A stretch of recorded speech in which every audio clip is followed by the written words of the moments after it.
Alright. Okay, so the king is on his throne, but what's happened to him? Your Majesty. He does not look up when I enter, but I can see that his eyes are stony, unmoving. I approach him cautiously, and upon a closer look, I notice how his eyes look so empty. It's almost as if he cannot see me. I inhale, and something catches in my throat. My heart begins to beat rapidly. What have they done to you? My princess. I whirl around and see Sir Mythos approaching me with a smile. Where did he come from? I could have sworn there was no one else here when I entered. Sir Mythos, I was just on my way to see you. Varg just told me you had awakened. What is wrong with the king? Well, physically, there's nothing wrong with him at all. Anger begins to burn within me. You swore that you wouldn't harm him. Is he not alive, my princess? Yeah, I guess, yeah. It's like, again, like a genie, twists our words. Technically alive, so it's fine. Take a good look at him. The king is completely unharmed. The change in Sir Mythos' expression is subtle, but I can feel malice in his gaze.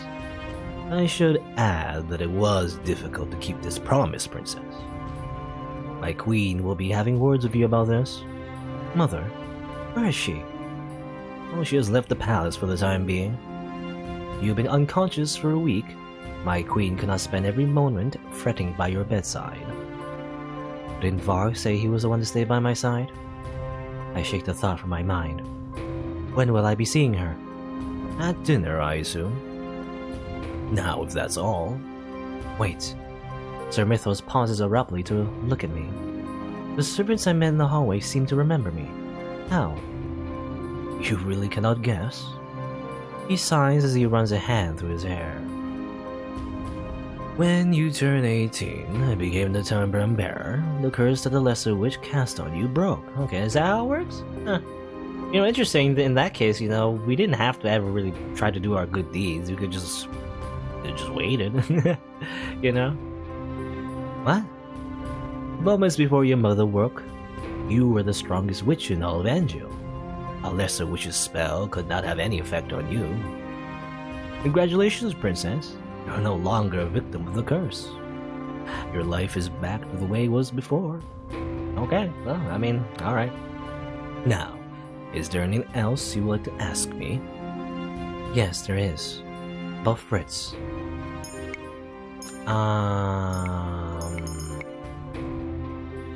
How do I break his curse? We say remove his curse, probably like, no, princess, I, take orders from the queen, You go back to your room and be a good little girl, everything. He's probably gonna say that. I'm probably just asking about the curse, he's probably gonna he's probably gonna mock us still, but he might slip loose like a hint, how to break his curse. I don't know. I guess it doesn't really matter either way. It's not like, we get the good end, unless we, pick the right choices, but I don't know. It might be still might be interesting information if we can somehow get his lips loose, or is that the idiom? Basically let us know how to break the curse. How do I break it? Much to my astonishment, Sir Mythos begins to laugh. The sound is cruel and so sharp and deadly, it cuts through whatever hope had been forming in my heart. Okay, he just laughs at us, okay. You wish to break his curse? Oh, princess, you should have told me earlier if you care so much about the boy. Perhaps then I would have tailored his curse to your requirements. Poor, upstanding, chivalrous Fritz. In many ways he was too much of a knight for his father's liking. Sir Mythos leans closer to me, so close I can see a crazed gleam in his eyes. Would you like to know why I cursed him, princess? I remain rooted in place, but not flinching away from Mythos is harder than I would have thought. Sir Alcester approached his son for help, expecting him to help kill the king and take over the throne, but Fritz refused. Sir Alcester needed an obedient servant, and Fritz deserved to be punished for stepping out of line. No, Okay, so he is just like a terrible father. Anyway, and so I removed those memories of Alcaster telling Fritz of his devious plans and gave him the curse. Fritz has the little Red Riding Hood curse. Oh, okay. Little Red Riding Hood, huh?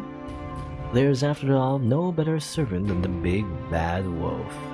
Okay, Howard, so he's the wolf in the fairy tale? Weird. I don't know how that really works, out within the fairy tale, but I guess, sure, why not? He has all the power and drive of a predator. Okay, that's why, you know, the text always mention Varg's like predatory eyes and predatory smile. But is still so obedient. Wolves are closely related to dogs after all. Well, I mean, you know, in real life, dogs were definitely trained to be that way and domesticated for several lines of generations, you know. We can't really do that with a real wolf, but anyway. But better yet, the big bad wolf will always stay close to the lady he desires to devour. Nom nom nom. I can feel disgust seething in my stomach. Oh, fun fact, Varg means wolf in Swedish. Yeah, that's pretty interesting, but I think I kind of knew that, because I remember actually Varg, well, like a very weird tangent, but, or maybe not tangent, but like, you know, a weird coincidence maybe, or something. Varg is an actual tribe in Norska in a game called Total War Warhammer, so it makes sense that Varg means in Swedish means wolf. But anyway, I've created the perfect servant for Sir Alcaster. In short, Sir Mythos suddenly reaches out a hand to grab my face by the chin. He forces my head up at a painful angle. There's no breaking his curse, princess. Not unless Fritz is somehow able to mentally overpower Varg. We all know how formidable Varg is. Sir Mythos releases me. Now put the idea out of your pretty little head. But you already have everything you ever wanted. He smiles wryly before turning and walking out of the throne room, leaving me alone and trembling. To break the curse, Fritz has to overthrow Varg, his own mind, you know, just have like an anime mental battle, you know? A sudden cold descends upon me. I wrap my arms around myself and shudder, you know? I mean, is it always? I know in every kind of like anime, when you have like a mental battle, like the environment is like all black and dark, and you meet your alternate self, and then you have a fight, you know. But you know, the protagonist never really wins, but you win by like having like a philosophical debate, you know, and then you overpower the alternate self by saying that you are, you know. You are me, you know, you are everything that I embody, and in the end, you know, we become one because you accept your other self, or whatever, something like that, anyway. I turned to look at the king, but he has not moved since my encounter with Sir Mythos. Your Majesty, did I do this to you? Mother, if she were here, she could make sense of it for me. Mother, where are you? I stare at my now trembling hands. This is not what I wanted at all. Princess, I am the crown princess. Which is why we cannot allow you to leave your home, dear Brownish. It's strange to think just a few months ago these same men did everything they could to keep me out of the palace. Your Highness, you need an escort, you ought to leave. I can take care of myself. Back to being a nuisance, I see. Oh, okay, he has his mask on. Sir, they know who he is. I watch in stunned silence as both soldiers salute to Varg. Varg turns to smirk at me. Well, what's going on here? The princess wishes to leave the palace to visit visit town. Does she now? I can feel Varg's eyes on me, but I refuse to look at him. Fine, I will accompany her. But the queen should. The words die in the man's throat as Varg turns to glower at him. His eyes flash with impatience and is enough to coax the soldier into silence. Open the gates. Yes, sir. The gates swing open. I rush out, thinking that maybe if I move fast enough, I can lose Varg. And you know, if I remember correctly, I mean, assuming Sir Alcaster died basically, because either Sir Mythos, he either like gets his way, you know, and either arrests Alcaster or kills him, or either Alcaster takes over, then Mythos would be the one dying. But yeah, if Mythos is in charge, then Alcaster is either in prison or he's dead. If that's the case, technically Varg, who is Fitzgerald, would be the next in line to be the, I guess, the commander of the Order of Caldera, you know, and everything. So I guess Varg is technically the Knight Commander, right? So that's why everyone is like, you know, saluting him and everything. I can only imagine. Dang. So what are we here for? Though I tried my hardest to shake him, Varg is still irritatingly close. It is impossible to leave him. Princess. Varg leans out and wraps his fingers around my elbow, pulling me to a stop in the shadows of an alleyway. Yeah. My irritation is immediate, and I look up to glare at him. What are we doing in town? As much as I don't want to grieve those idiot knights, you really shouldn't be wandering the streets. My next words are cold and sharp. Why not?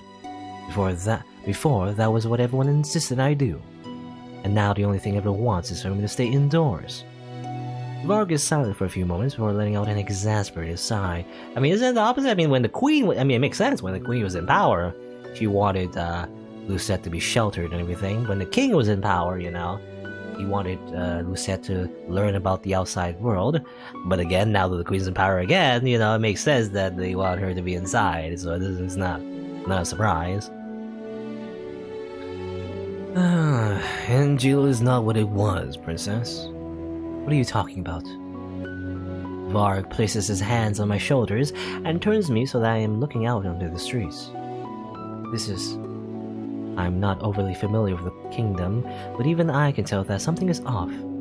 The shops that I once had colorful display windows are now empty. Their displays are dull and non-existent. The liveliness of the market stalls is all but gone. My gaze is drawn to the bakery shop that Fritz has taken me all those months ago. Its dim windows tell me that it's closed. I'm at different sweets here. Buy whatever you like. Are you certain? Absolutely. I know nothing makes you happier than a good pastry. How do you know that?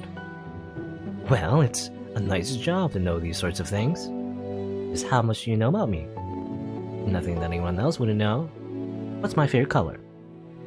Blue. My favorite flower? Lilies. I told you that those croissants were famous, right? Those are my favorite. I'll get a croissant then. Okay, interesting. Yeah, we didn't have this scene before, you know? Remember we had that scene with the croissant. We kind of just went to the croissant and we just came back to the room, or the house, rather. So I guess, yeah, this is a flashback we didn't see before. Not a custard Danish. I thought you liked those best. A croissant, of course, right away. Okay. Almost, I don't know, he maybe knows too much. Maybe he's also a yandere, you know, makes sense. Varg, you know, being what he is. An all too familiar ache beats within my chest. Has it been that long since that day? Everything was so vibrant and full of energy back then. This place was so lively, and there was music that filled the streets and performances everywhere. But now, so much has changed. It's so silent. The streets are so empty, and the eyes of the people, their eyes are glazed and unseeing, just like the king's. I step forward to get a better look without realizing. I'm only dimly aware of Varg's hands, which have not moved from my shoulders. What happened? The queen happened. The queen happened. The people. You can take control and can demand obedience, but you can't force love or loyalty. The people of Anger are being crushed, princess, and they know who's responsible for it. Varg's voice is hushed, and he still draws stares. I flinch back at the expressions on the people's faces as they look at us. There's fear in their eyes. I instinctively retreat until I fall back into Varg. His hands tighten on my shoulders. They know that you're her daughter. These are looks they always given me. This is why they have feared me. Abruptly, Varg withdraws his cape around me, enclosing me in darkness. Yeah. Okay. When light finally filters back into my consciousness, I am facing a completely different street. What did you do? Smoke and mirrors. Things might have gone out of hand back there, so I got us out. He suddenly releases me and nudges me forward. And we return to the palace now. I grit my teeth. I still want to see the town. It is impossible to think that the entire place is so changed. How is that possible? Sir Mithral said Mother was out. I really need to see her. It's almost dinner time, Princess. Your family will be expecting you. Mother will be expecting me. I should see her at dinner, right? Thinking about everything that has transpired exhausts me. I rub my eyes and sigh. Fine. Let us return. When I enter the dining hall, a familiar figure stands by one of the windows. I've not seen her for 4 years, but she remains unchanged. Standing before me is the only person whose love I have never doubted. Mother. My dearest one. Oh, okay, there she is. Looking as young as ever, I guess.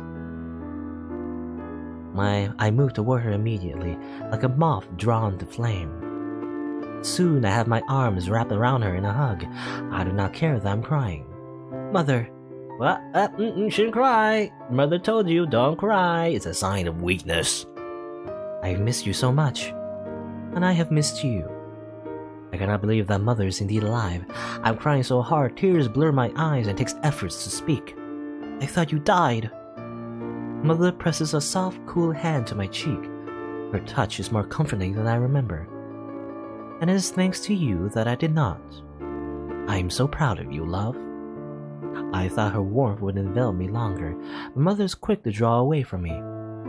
I look up at her in confusion, and flinch when I see that her gaze is cold. But I heard you left the palace today. What have I told you about leaving the palace, Lucette? No excuses. You know my feelings on this. But have you truly become so disrespectful while I was absent? Let's not fight. Not tonight. Yes, Mother. Come, sit. I take my usual chair and stare at the now vacant seats in front of me. There is heaviness in my chest as I remember who sat in them. Those are Ophelia, Rod, and Emmeline's places. And the king. I turn to look at him, and I feel my heart falter, then sink. Lucette. The king is sitting in his usual seat, but his expression is vacant as it was earlier. It's nothing. Mother follows my line of sight and frowns. Mythos told me of your request. I had not anticipated that you would require something from him in exchange for reviving me. But don't matter. I had no desire to see Alcaster's plans come to fruition. Where is Sir Alcaster? My mother beckons quietly with a wave of her hand, and servants begin to place platters of food on the table. Exiled.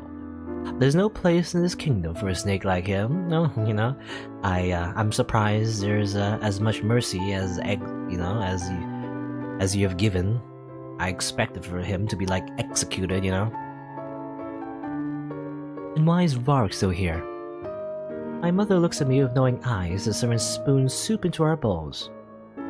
You still need a guard, my dear.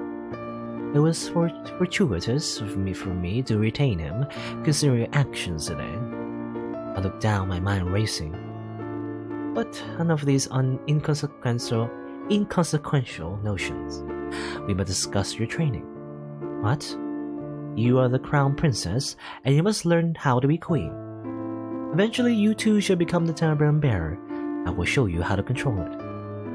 It was impossible for me to think of Mother as a witch, but seeing how she speaks so casually of the telegram, and considering all that has happened this week, I have no choice but to believe it.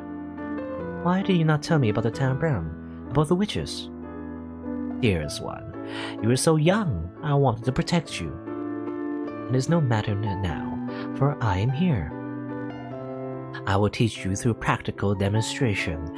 I've always found that to be the most effective way. She looks at me sharply. You will begin by punishing those that cursed you. Fear and shock immediately flood through me. What? Punish Parfendor? Alright, come on! Fireballs, come on, burn them! What? No. They have acted to keep you from me and from your destiny. They must be punished. But you wish for revenge on those who have wronged you so.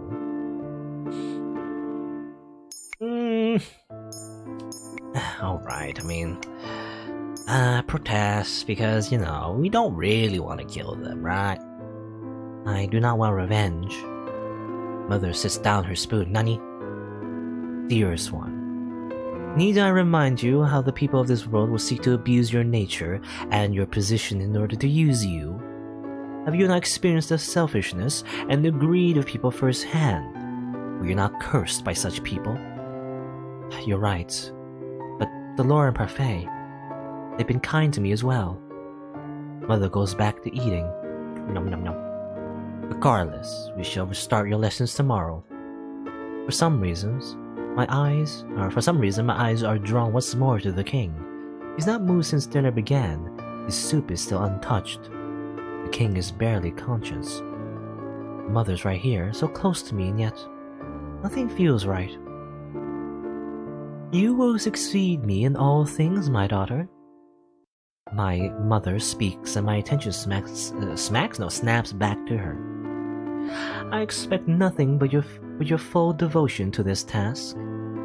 I mechanically bring a spoon of soup to my mouth and swallow without tasting. Oh. Could I really punish anyone? Well, in the beginning of this route you did, technically, those people who tried to rob you, right? You punish those people. Oh, dearest one. Mother's voice pulls me from my thoughts. She reaches over and brushes my hair away from my face. Her touch is heartbreakingly familiar. She's right here, but I feel like this is the most distant I've ever been from her. We're never gonna be separated again. Okay. Alright. Evil mom. Uprising.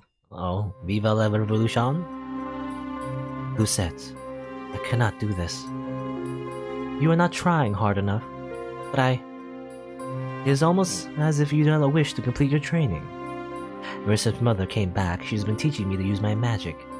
But her methods are, well, I cannot bring myself to agree with the way she teaches. But this is a little bird, no more. This bird is still alive. It's been trying to escape the dome. It's been trapped on this whole time. Your bleeding heart will be the end of us all, Lucette. Do you feel such turmoil every time you have a meal? Do I need to remind you how many animals are killed on a daily basis just for your meals? I mean, yeah, she has a point. But this is different. Why can't Mother see that?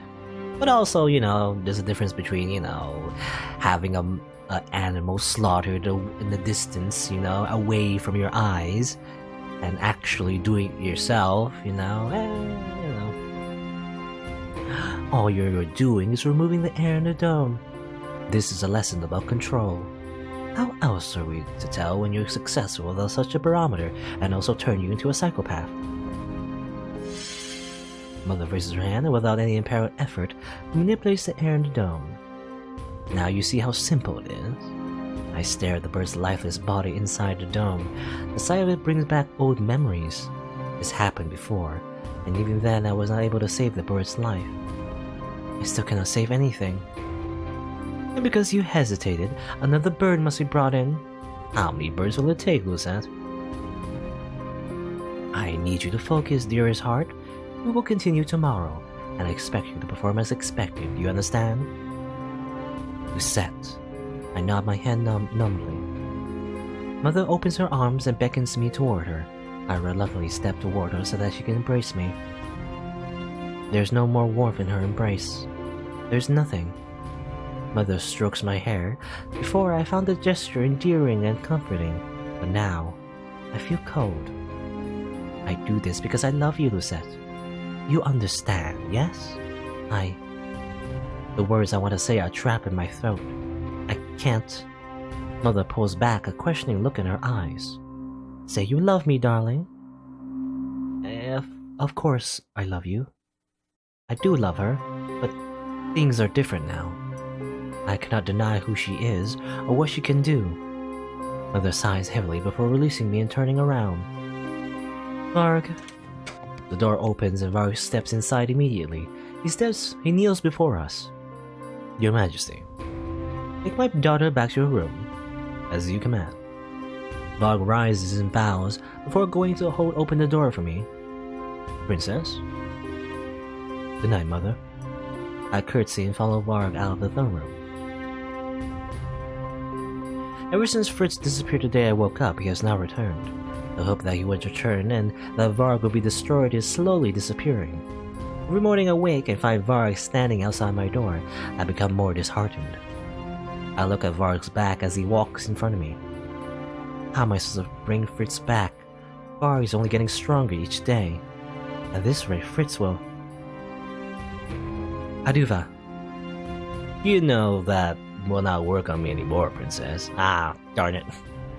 Fritz used to come when I said that word, but I no longer see any signs that he hears me. Worried about your knight? Let me tell you something that might lift your spirits then. He's not gone. What? He doesn't think he can afford to lose. He's not giving up control without a fight. Thought you might want to know. Why are you telling me this? You haven't been yourself the past few days. Why do you care?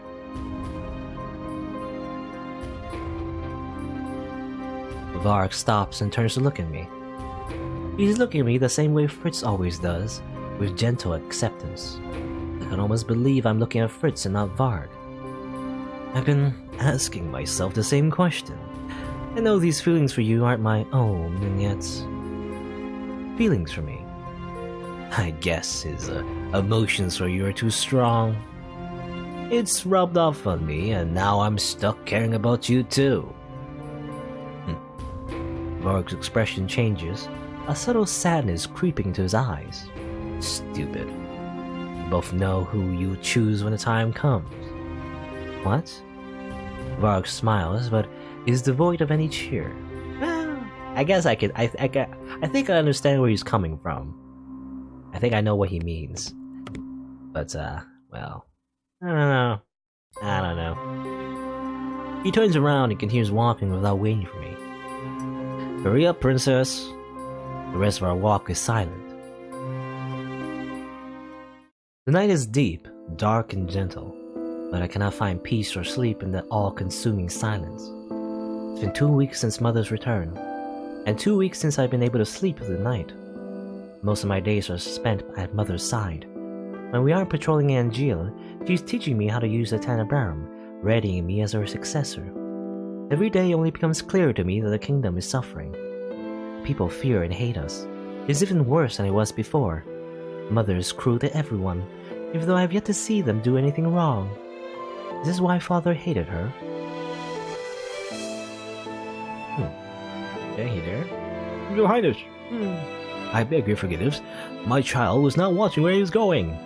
Time to execute the child. No, the man's son had wandered out in front of us. The soldiers' horses would have crushed the child if the man hadn't pushed him out of the way. The stop on the road was caused the delay in our arrival back to the palace.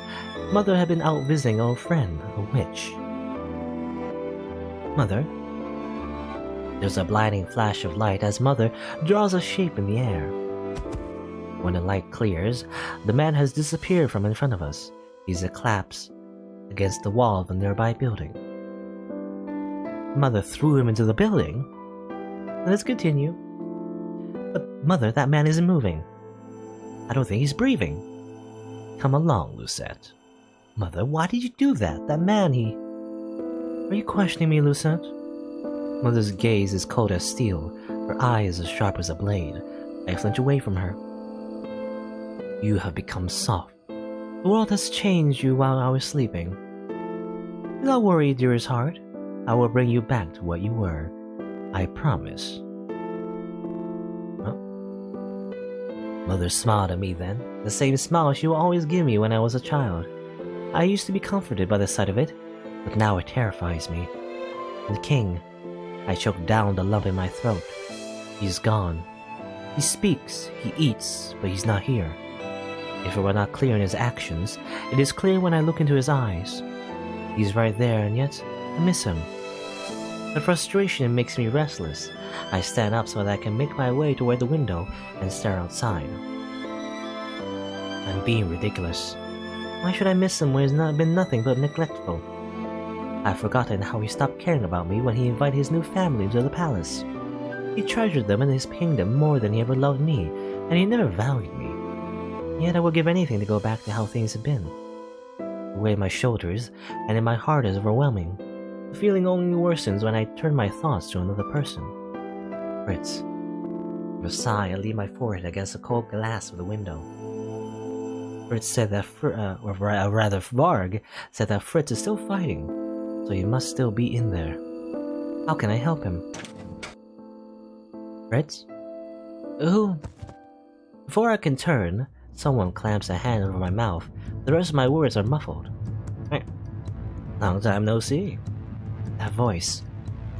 Jurian? Oh, okay, I thought it was Laura. It was Jurian. That's right. Remain calm, princess. She slowly lowers her hand. I turn around and stare, surprised to see her here in my room. What are you doing here? She smiles and some of the weight in my heart lifts. We're on a rescue mission. We? At that moment, a man sidesteps in the doorway, his footsteps cautious and soft. Garland. He does not turn completely, but cranes his neck to give me a soft smile. Glad to see you're safe, princess. I can barely believe that the two of them are standing here. It's been so long. We apologize for being late. We've been trying to get into the palace for the last few months, but a powerful shield has been keeping us from entering. Lady Parfait could easily destroy it, but it would have meant destroying the palace as well. The last thing we want is cause panic among the people. Wait, she could? Wait a minute, Parfait could, like, destroy the entire palace if she wanted to? Mythos and Varg are crafty. They've been watching over the palace like hawks. It was difficult to speak with Prince Rod when he was being watched around the clock. We needed more time to make sure our rescue mission will not fail. And how do you find a way out inside? Lady Parfait managed to find a weak spot in the shield, but it's thin. It only allows a few people in the palace at one time. Garland, I know this place better than anyone. That's why we're here to rescue you. Laura and Lady Parfait wanted to come, but the shield easily detects witches and fairies. But they're waiting for us in the Martian, princess. Was I meant to escape with Rod and Emmeline before? Yes, that was the other plan we had, though I didn't go as expected when someone caught whiff of their plans and sent Varg out to kill them. So they tried to save me before it failed.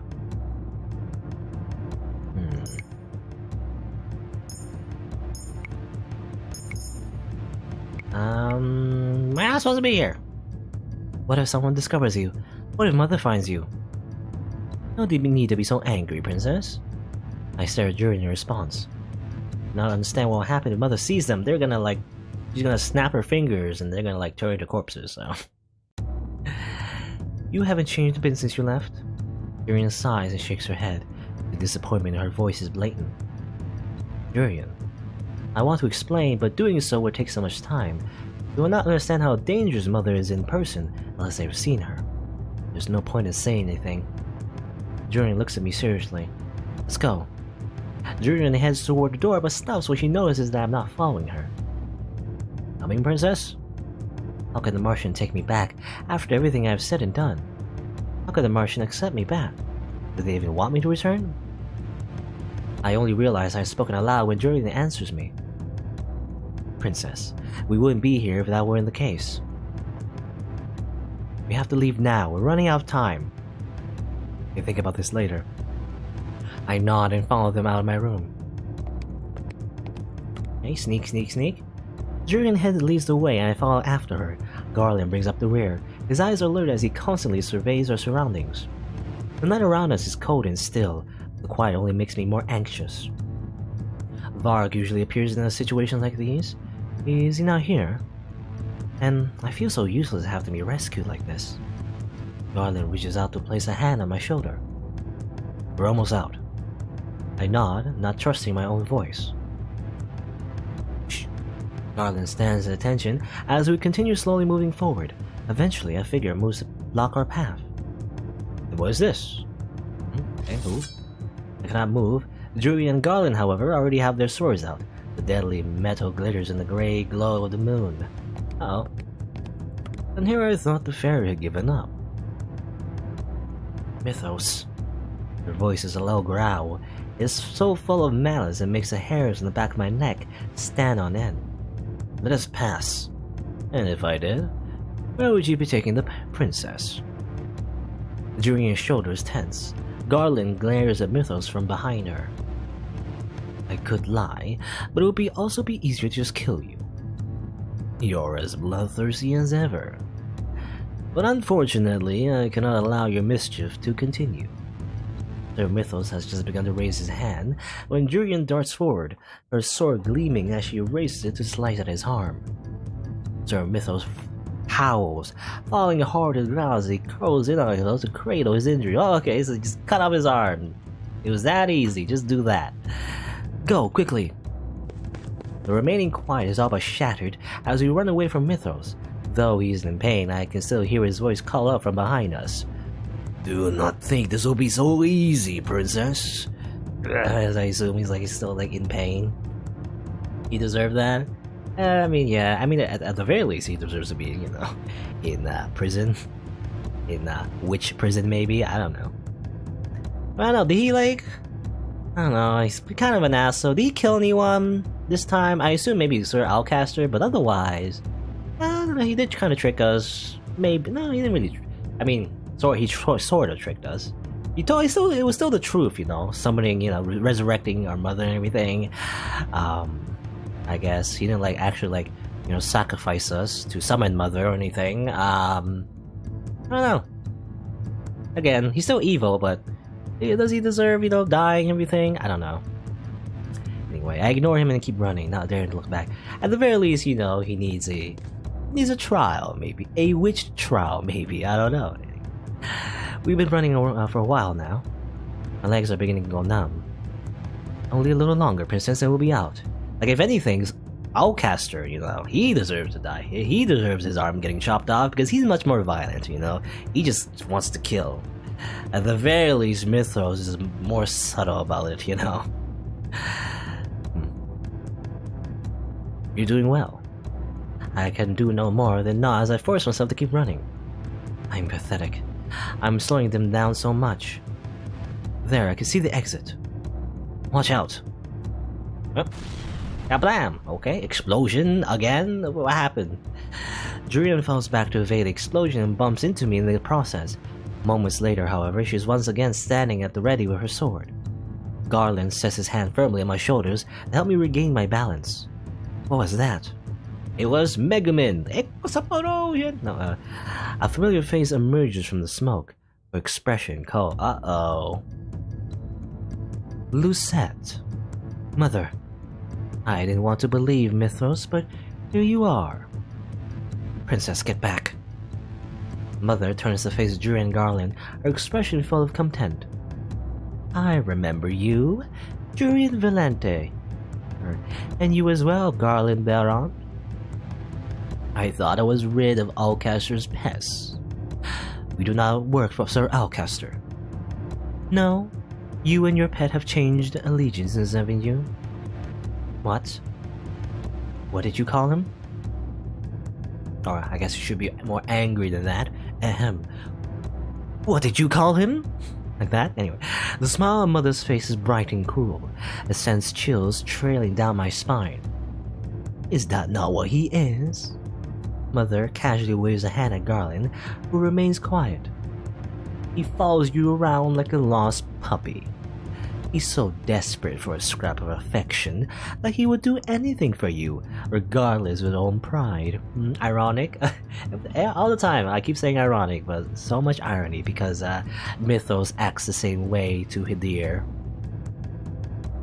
It is admirable how well he knows his commands. Stop it. Come, Garland. Sit, Garland. Good boy, Garland. Shut up. Jurian, don't. But his words come too late.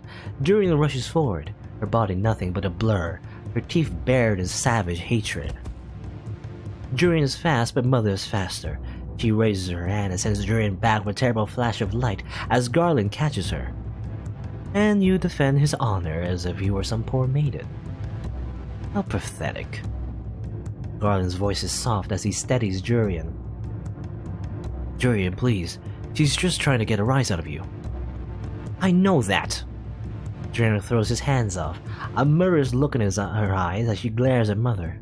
Mother remains in the same place, smiling that terrible smile of hers. She's amused by this, nothing more. the princess out of here, Garland. What are you saying? I'm not leaving you here. Once she's safe, come back for me. Jurian finally turns to look at him, a soft smile on her face.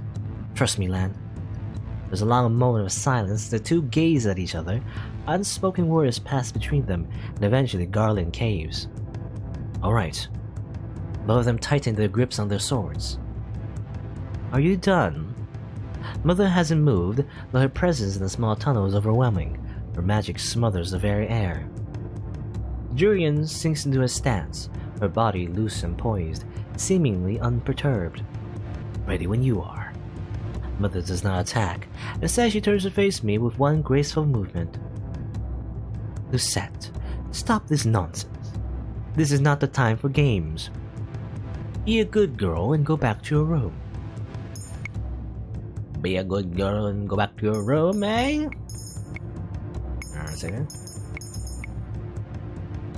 Yeah, you feel like Mythos learned his insufferable smugness from Hidir. I guess I was gonna say mother like son? No, actually no, it's not his son, not her son, but like teacher like student, I guess. It's more appropriate. Reason her or stand your ground? I don't know, I guess, I mean, it probably won't work, but hey, Mother, please. This is how I'm to be repaid. I take a step back so her voice echoes around the tunnels. Her voice is rising unnaturally, consuming the sound of tunnels much like her magic is. I have given my everything to you, all of my love. Has that meant nothing to you, dearest one? You would choose these people, these traitors, over your mother? My heart aches. It would be so easy to do just as she says and obey. Everything has gone wrong since I brought Mother back. This is not what I wanted. This isn't right. Mother's love isn't what love should be. Mother is not who I thought she was. When I look at her now, all I can see is what she truly is. Evil. Evil. Clearly you have become corrupted during my absence. I suppose it must be the work of those infernal fairies. Never mind. Once I've destroyed each and every one of them, you will return to me, my daughter. She raises her hand and light curls around her fingers, but before she can cast her spell, Jurian is at my mother's side. Ah!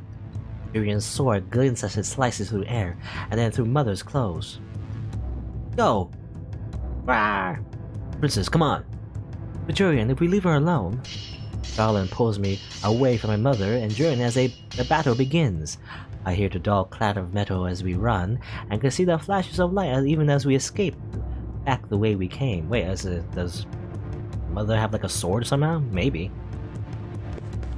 Why would there be metal sounds? Garland. I have not gotten far when I force Garland to a stop. Garland! It's only when I grab his shoulder that he stops and turns to look at me. Princess? We cannot leave her there. Maybe I can convince Mother to let her go. You really think you can convince that witch? I could try. My job is to keep you safe. Mother has all the power of the Crystallum Tenebrum at her disposal. I force myself to say it. Jurian will not last long. Garland, you have to know this too. Jurian must know as well. Garland's jaw hardens and he stares at me, not truly looking at me, but through me.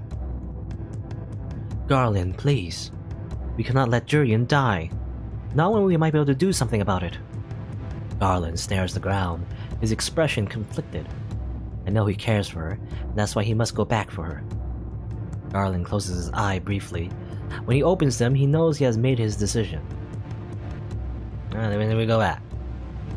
Her noble sacrifice is all for naught, as we just go back. But we return to the scene is very different.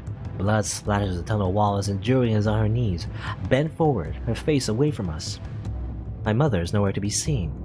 Jurian! Garland is standing in front of me, mindlessly racing towards Jurian. Jurian! Jurian! All at once she seems to come alive. She gasps out for breath and coughs. Garland, what are you doing here? I told you to... Her voice wavers as Garland crouches down in front of her. He folds himself around her and pulls her gently to his chest. His eyes are shut tight as he buries his face in her hair. Jurian chokes back a sob as she reaches up to hold him tightly. I exhale in relief. Both of them are alive and safe. You idiot! I told you to get her out, Baka! The princess gave me permission to disobey an order. He lifts his head to smile back at me. She outranks you, Julian, at least as far as toes are concerned.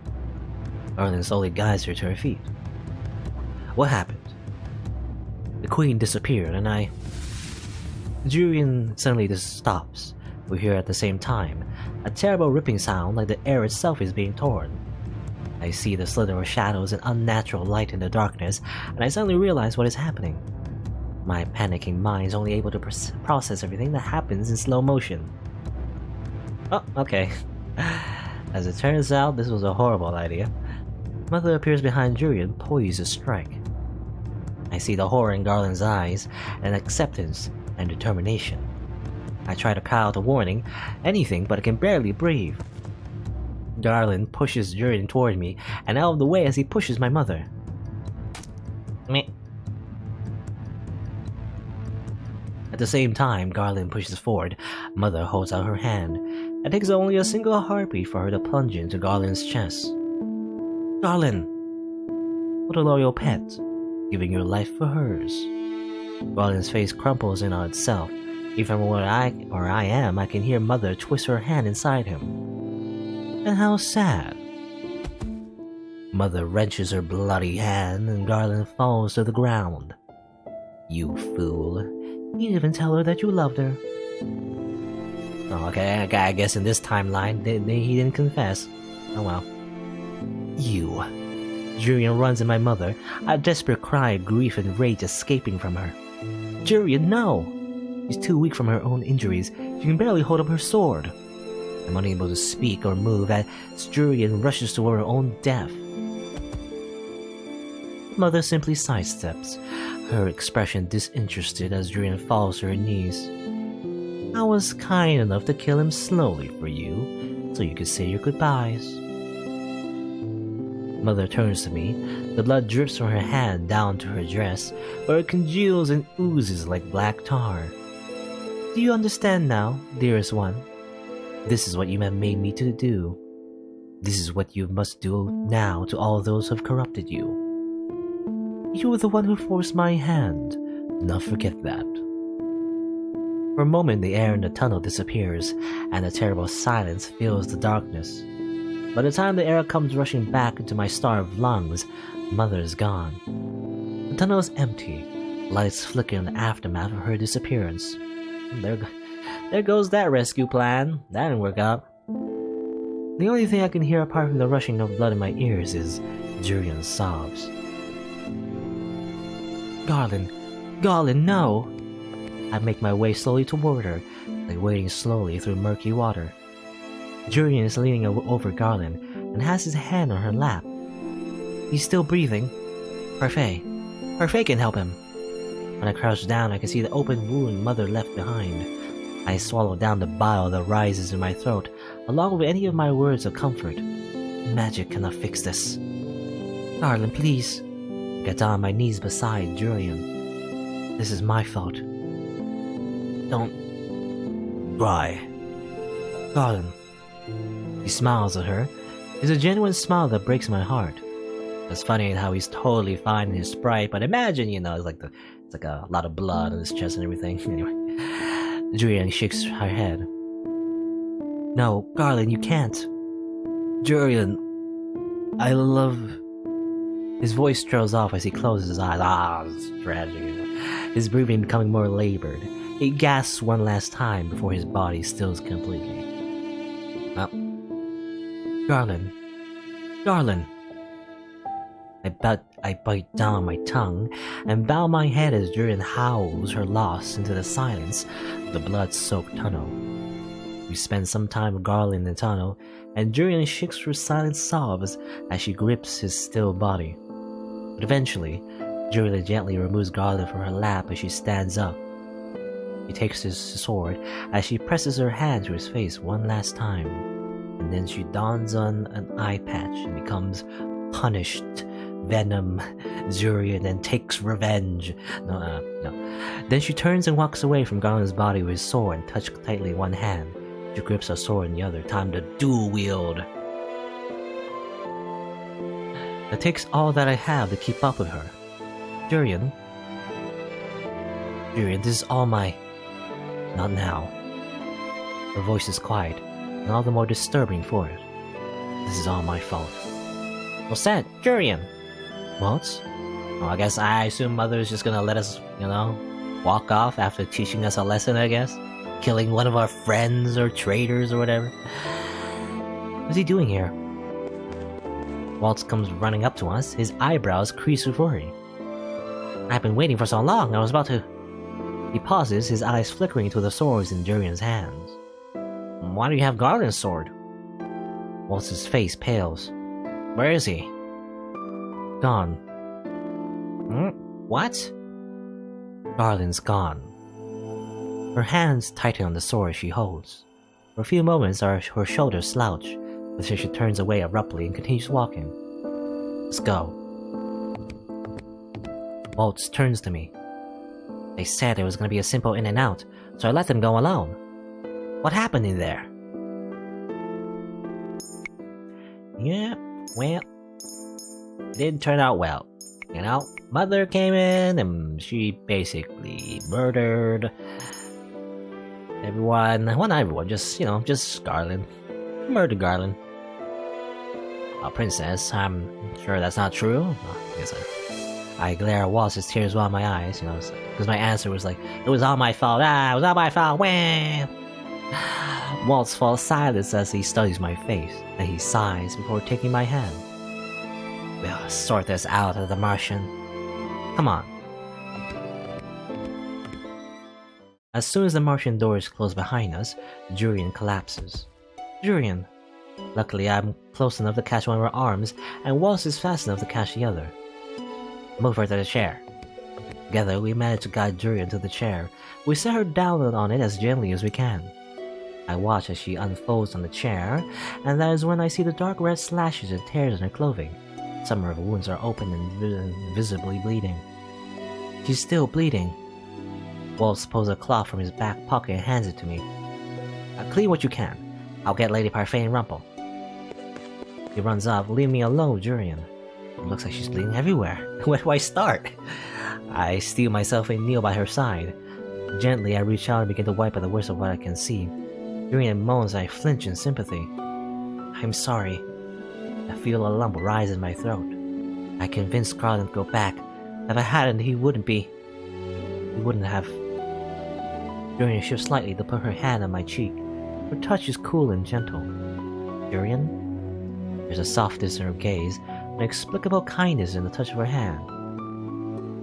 After a moment, Jurian slowly nods and her eyes fall closed on a sigh. Wait, is she okay? Jurian? Is she dead? Jurian! Waltz! She just closed her eyes. She's not speaking. She's not gonna die too, is she? Oh, that'll be a double kill. Not if I have anything to say about it. Excuse me, princess. Rumple gently pushes me aside and I let him, hovering over his shoulder as he crouches to inspect Jurian. Well? The princess. Waltz steps beside me and gently places his hand on my arm. What? Rumple needs to work his magic now. Not literal magic, but, it's a metaphor. And... so... how do we get you something to drink, I'm not gonna leave her. Princess, please. We should let Rumple work. I look back over my shoulder, watching how carefully Rumple attends to Jurian. Okay. Waltz's hand acts as my lifeline as he helps me into the tavern area. My legs become weaker with every step. Hi, stranger. Laura. I only realize I'm running to her after I barrel into her. I bury my face into her shoulder as I suppress a sob. Laura's arms come around me, holding me tight as whatever calm facade I was holding up comes apart at the seams. Waltz, would you please get those mugs? Of course. Laura leads me to one of the benches, with her arms still around me as she can rub my back. Somehow, the simple gesture is helping me calm down. You sat. Are you hurt? I shake my head. Oh, thank goodness for that. I stay in her embrace until Waltz returns to place something on the table. How are we doing? I pull away reluctantly to rub my eyes. I'm okay. Laura takes a mug and places it in my hand. Good, now drink. It's poison! No, I do not question and raise the mug to my mouth. You know, wouldn't that be twisted, you know? As it turns out, you shouldn't trust anybody. Told you so! And then we die. No. Hot chocolate. Laura made this for me before. I take a few deep swallows of the hot, sweet liquid. I'm better. Yes. Lucette, can you tell me what happened? Mother found us in the tunnels. Julian told Garland to get me out. My throat threatens to close, but I forced the words out. Mother is so strong, and I thought Julian might not survive. So I convinced Garland to go back, and that's when... I stare at the mug, my hands trembling. It's my fault. It's all my fault. If I hadn't convinced Garland to go back, Mother wouldn't have killed him. The silence in the tavern is deafening. Well, I mean, either one of them will die anyway, so... Finish your hot chocolate, Lucette. I obey without a word. Everyone's gonna be so angry with me. It's my fault Garland is dead. It's my fault Julian is injured. Have you heard about your stepfamily? I know that they're gone. Are they dead as well because of me? Everyone is dead, I guess. No. Hey, don't look like that. I'll have you know that I had to use a sleeping spell on Prince Rod and Princess Emmeline earlier.